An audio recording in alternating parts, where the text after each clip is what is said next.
எல்லோருக்கும் வணக்கம். நான் இப்போ சொல்ல போகிற மெசேஜ் என்னன்னு பார்த்தீங்கன்னாக்கா, வாய்ப்புண் எளிதில் குணமாகறதுக்கான மெசேஜ் தான் சொல்கிறேன்.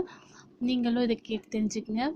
தேன், சுத்தமான நெய் இல்லைன்னா கிளிசரின் இவற்றில் வாய்ப்புண் உள்ள இடத்துல தடவுவது பலன் தரும்.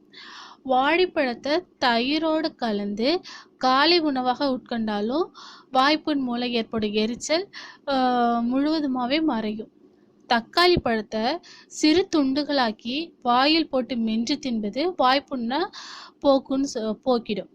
மிதமான சூடுள்ள நீர்ல உப்பு மற்றும் எலுமிச்சை சாற்றை கலந்து மவுத் வாஷ் கொப்பளிச்சு துப்புனன்னு வச்சிங்களேன், அதுக்கு நல்ல பலன் கிடைக்கும்.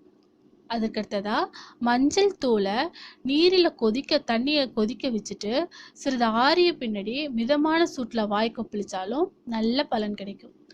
மாதுளம்பழத்தோரில் நீரில் கொதிக்க வச்சு வடிகட்டிய நீரை கொண்டு வாய் கொப்பளிச்சாலும் எரிச்சல்லாம் மறையும். ஓகேங்களா?